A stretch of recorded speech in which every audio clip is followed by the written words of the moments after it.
한국의 인터넷 커뮤니티에서는 다양한 공포 썰이 전해지고 있습니다. 이 이야기들은 대부분 사람들의 상상력에 기인한 것이지만 그중 일부는 실제 경험담이라는 주장도 있습니다. 이번 이야기는 밤의 기숙사라는 제목을 가진 특이한 기숙사에서의 체험담입니다. 제가 대학교 2학년 때의 일입니다.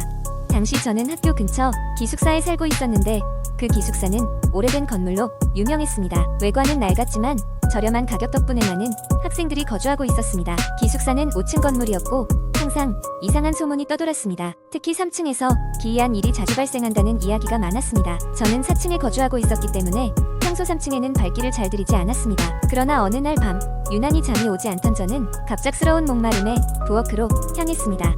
그때 이상하게도 3층에서 누군가 걷는 소리가 들렸습니다. 시계는 이미 새벽 2시를 넘어서고 있었고 그 시간에 깨어있는 사람이 많지 않을 터이기에 저는 조금 호기심이 생겼습니다. 물을 한 잔 들이킨 후 저는 조용히 3층으로 내려갔습니다.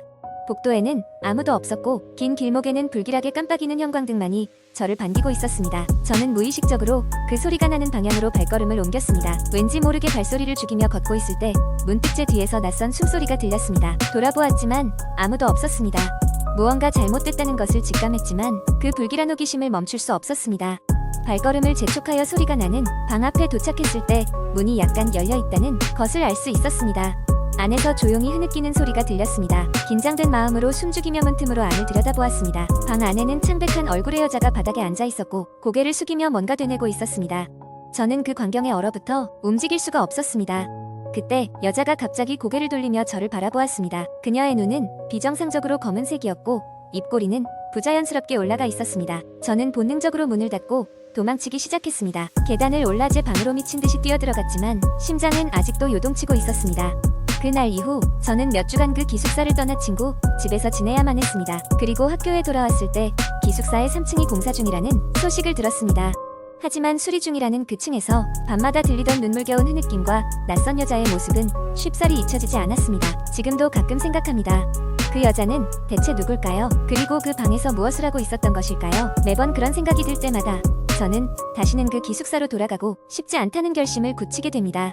이 이야기는 그저 전해지는 이야기일 수도 있고 또는 누군가의 실제 경험일 수도 있습니다. 확실한 건 이런 이야기들이 우리에게 일상에서 조금씩 벗어난 공포에 대해 상상하고 경험할 기회를 준다는 것입니다.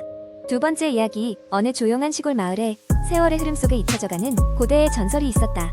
그 전설에 따르면 마을 근처의 깊은 산속에는 달빛에 춤추는 여자라 불리는 귀신이 살고 있다고 했다.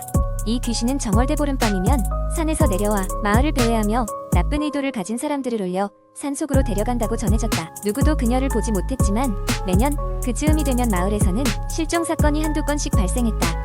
고등학교 친구인 민수와 지수는 도시의 번잡함에 지쳐 이 조용한 시골 마을로 여행을 오게 되었다. 기차에서 내려 마을의 풍경을 감상하며 두 사람은 여유로운 시간을 보내고 있었다. 그런데 그들이 방문한 날이 정월대 보름임을 깨달은 것은 우연히 마을의 작은 식당에서 저녁을 먹다가 다른 손님들의 대화를 엿들으면서였다. 다른 손님들은 무언가를 두려워하는 듯 일찍 집으로 돌아가길 서둘렀다. 식당 주인 아주머니는 두 수상한 도시 청년들을 보고는 한숨을 쉬며 말했다. 여러분들도 조심하셔야 해요. 오늘 밤엔 꼭 일찍 숙소로 돌아가세요. 산 근처에는 얼씬도 하지 말고요. 민수와 지수는 대수롭지 않게 여기며 웃어넘겼다.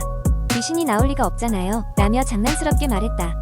하지만 속으로는 호기심이 피어올랐다. 누군가가 그 밤에 산으로 가서 귀신을 본다면 어떨까? 그들은 마치 낚시라도 가는 듯 문득 결정을 내렸다. 결심을 굳힌 두 사람은 마을 사람들이 모두 집으로 돌아간 틈을 타 플래시와 간단한 간식을 챙겨 산 쪽으로 향했다. 산은 어둠 속에서 거대한 그림자처럼 서 있었다. 달빛은 무섭게 밝아 산길을 환하게 비추고 있었다. 산을 오르는 동안 민수와 지수는 자꾸만 서로의 발소리 외에는 아무런 소리도 들리지 않는 것이 이상하다고 생각했다. 산은 원래 새소리와 작은 동물들의 소리로 가득해야 하지 않던가. 한참을 걸어가다 그들은 넓은 공터 같은 곳에 도착했다.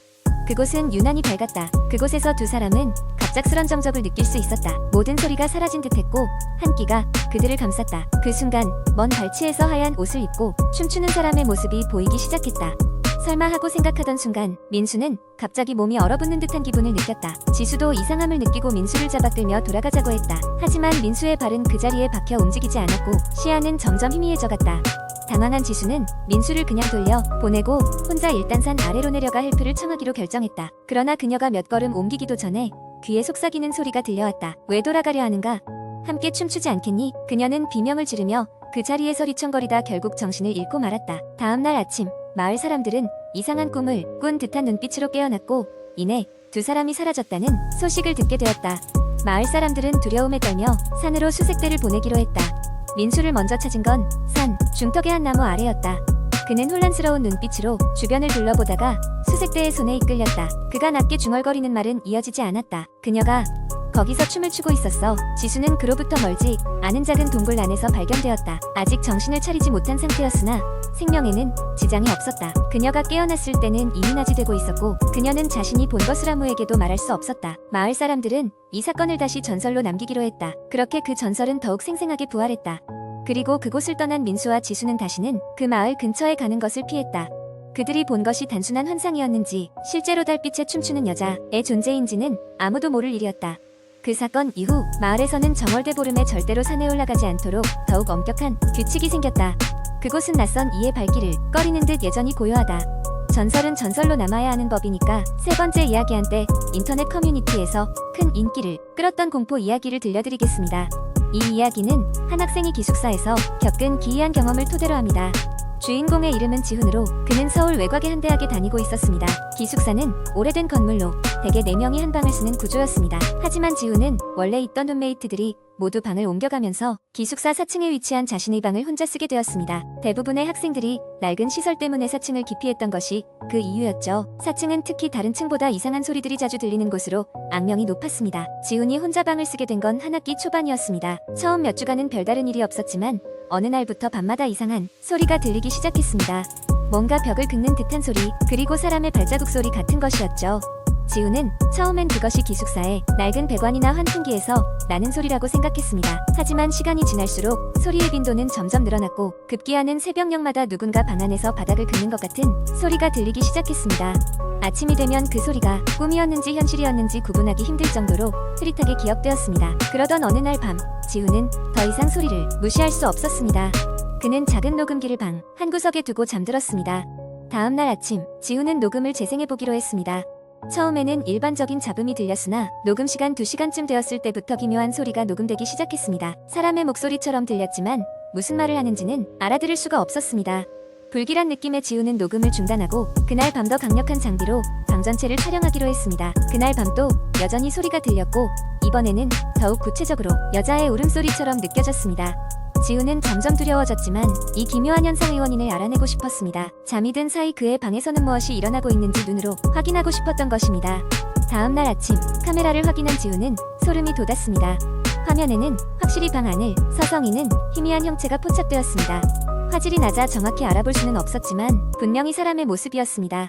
그것도 창백한 얼굴의 여성이었습니다. 지훈은 즉시 기숙사 관리인에게 이 사실을 알렸고 관리인은 4층의 과거에 대해 이야기해 주었습니다. 오랜 세월 전 그 방에는 한 여학생이 살고 있었는데 그녀는 우울증에 시달렸고 결국 그녀의 안타까운 선택으로 생을 마감했다고 했습니다. 그 이후로 가끔 그녀의 귀신이 목격된다는 이야기가 돌고 있었던 것입니다. 지훈은 더 이상 그 방에서 머무를 수 없다는 결론을 내렸고 방을 옮기기로 결정했습니다. 하지만 옮겨진 방에서도 지훈은 가끔 4층에서 들려오는 여자의 울음소리에 잠을 설칩니다. 마치 아직도 그 방에 자신의 존재를 알리고 싶어하는 듯한 그 소리 말입니다. 결국 지훈은 그 경험을 인터넷에 풀어놓았고 많은 사람들이 그의 이야기를 읽고 댓글을 남겼습니다.